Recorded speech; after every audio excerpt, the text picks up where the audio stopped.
আমার নাম আকাশ, আর আমার ছোটবেলার কথা মনে পড়লে এখনো মনটা একটু আনচান করে। তখন আমার বয়স ৮-৯ হবে। বাবা মা আমাকে নিয়ে কাকার বাড়ি যেতাম। কাকার বাড়িটা ছিল একতলা, ছোট্ট একটা উঠোন আর পিছনে একটা আম গাছ। আমি আর আমার কাকাতো বোন রিমা তখন সবে ৩৪। সারা দিন উঠোনে দৌড়াদৌড়ি করতাম, কখনো আম গাছের নিচে লুকোচুরি খেলতাম, কখনো কাকিমার হাতের পিঠে খেয়ে দুজনে একসঙ্গে দুষ্টুমি করতাম। রিমা ছিল দারুণ দুষ্টু। কাকিমা আমাদের দুষ্টুমি হাসি মুখে দেখতেন, মাঝে মাঝে বলতেন, আকাশ, রিমাকে এত আদর করিস না, মাথায় উঠে যাবে। কাকাও হাসতেন, তবে তিনি বেশিরভাগ সময় ব্যস্ত থাকতেন তার ছোট্ট দোকান নিয়ে। আমার ছোটবেলার সেই হাসি খুশির দিনগুলো যেন একটা স্বপ্নের মতো ছিল, কিন্তু সেই স্বপ্ন ভেঙে গেল যখন আমার বয়স ১৩ বছর। সেদিনটা এখনও আমার মনে ঝকঝকে স্পষ্ট। বর্ষার একটা দুপুর, আকাশ ছিল ঘন কালো মেঘে ঢাকা। বাবা মা কলকাতা থেকে হালি শহরের কাকার বাড়িতে আসছিলেন আমাকে নিয়ে যাওয়ার জন্য। আমি তখন আমাদের পুরনো বাড়িতে একটা প্রতিবেশীর কাছে ছিলাম। বাবা একটা সেকেন্ড হ্যান্ড মারুতি গাড়ি কিনেছিলেন কিছুদিন আগে, আর সেই গাড়িতেই তারা আসছিলেন। কিন্তু পথে বৃষ্টির জন্য রাস্তা পিচ্ছিল হয়ে গিয়েছিল। শুনেছিলাম বাবা গাড়ি চালাচ্ছিলেন আর মা পাশে বসে গান শুনছিলেন। হঠাৎ একটা ট্রাক তাদের গাড়ির সামনে এসে পড়ে। বাবা ব্রেক করার চেষ্টা করেছিলেন, কিন্তু পিচ্ছিল রাস্তায় গাড়িটা নিয়ন্ত্রণ হারিয়ে ফেলে।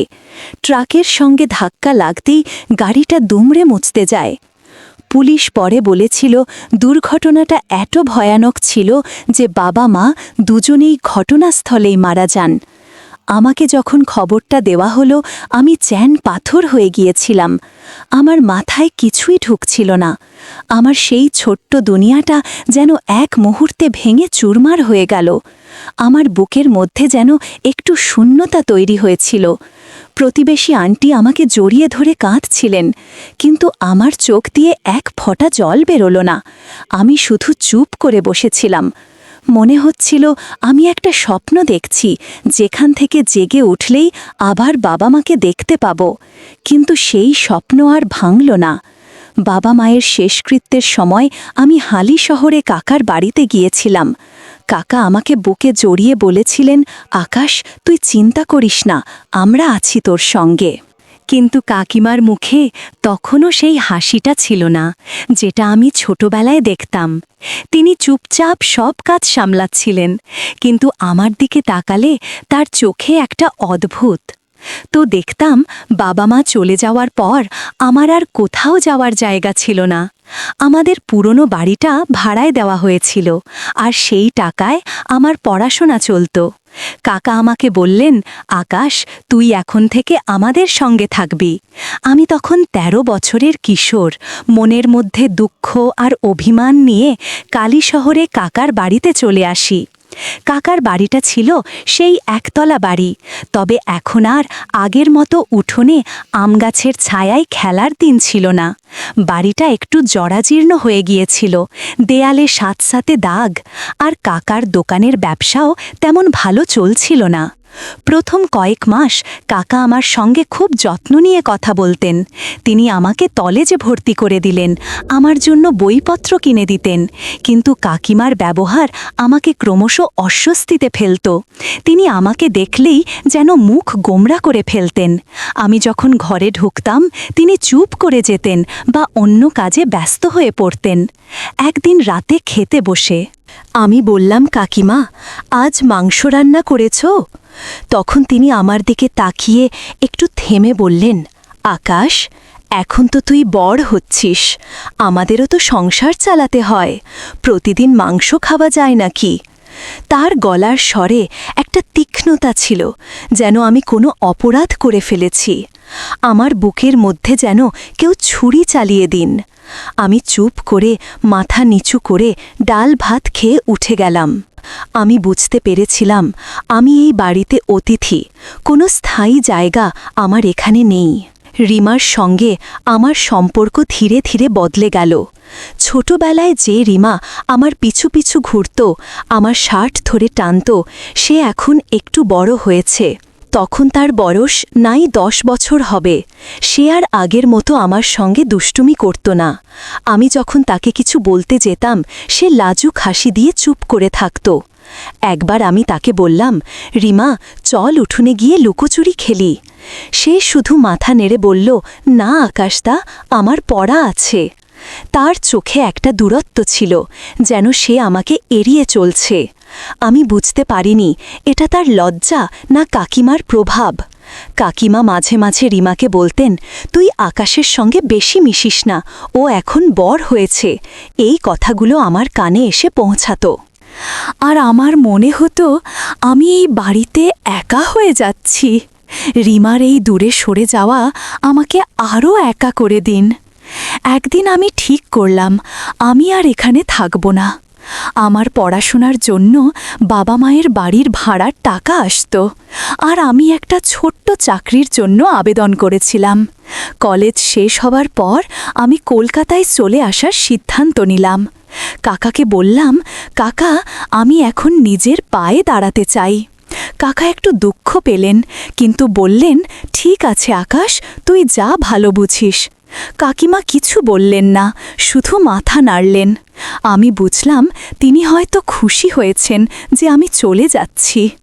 রিমা আমার দিকে তাকিয়েছিল, তার চোখে একটা কথা ছিল, কিন্তু সে মুখে কিছু বলল না।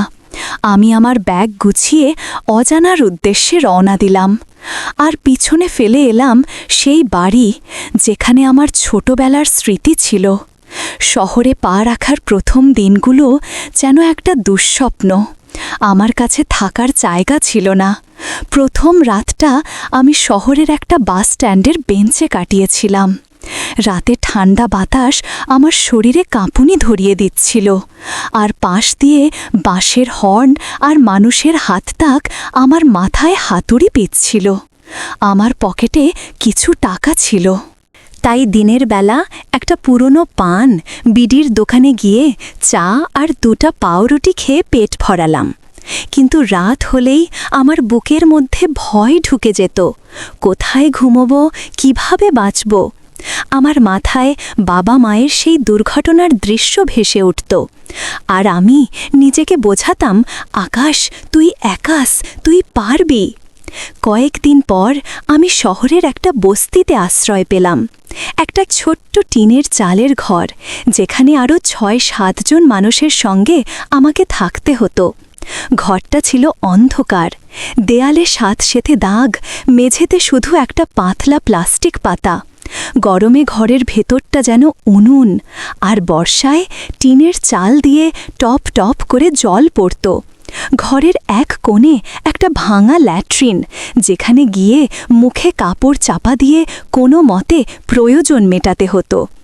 বস্তির গন্ধটা ছিল অসহ্য।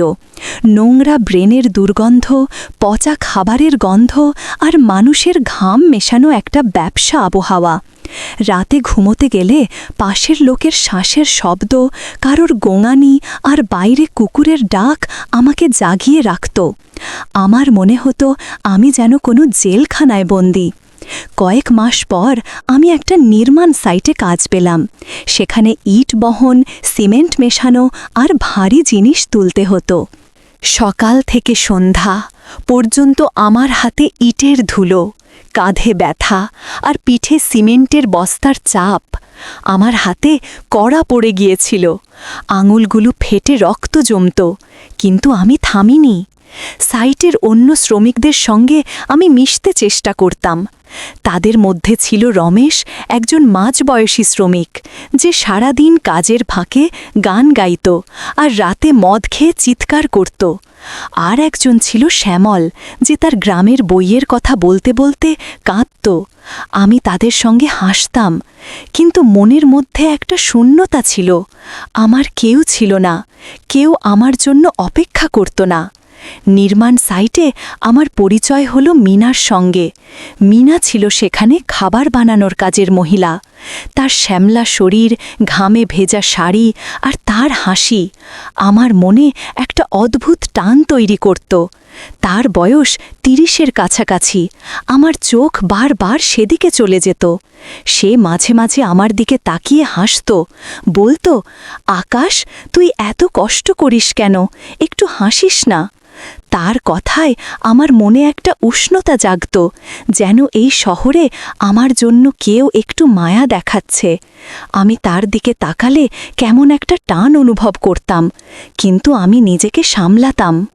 বস্তির জীবন আমাকে ভিতর থেকে ভেঙে দিচ্ছিল।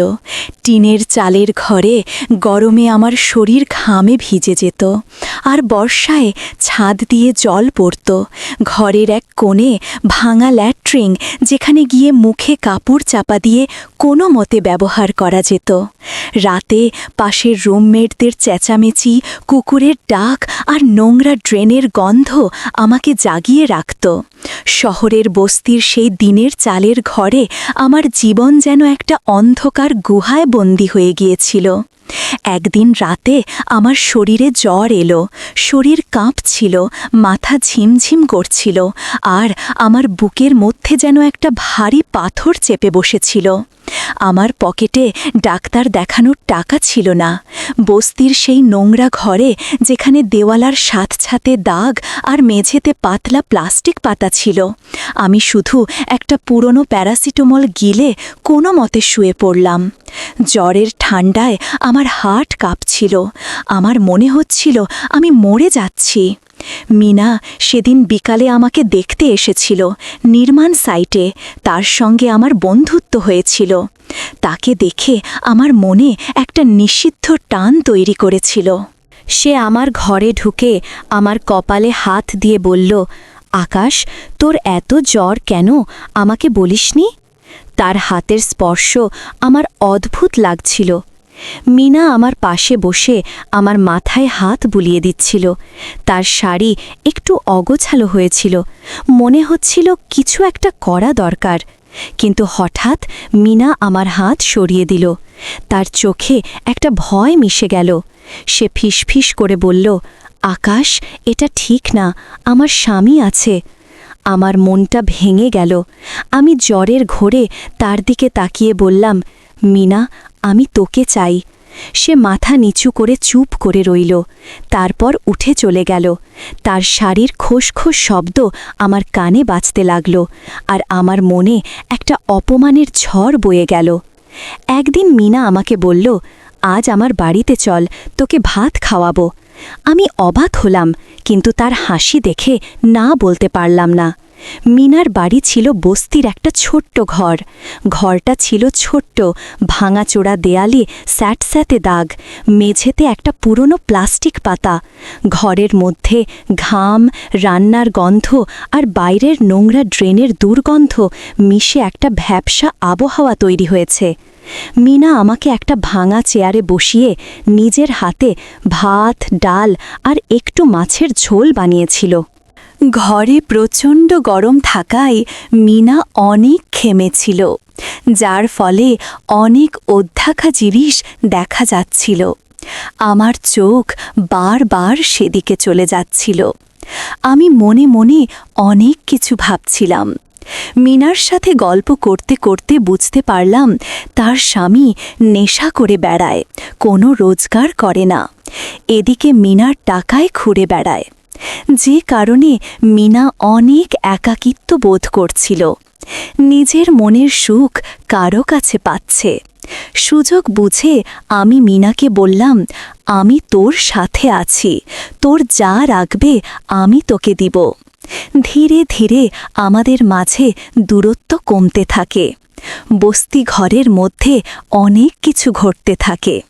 আমাদের মাঝে সারা রাত ওর সাথে সময় কাটিয়ে বাড়ি ফিরে যায়।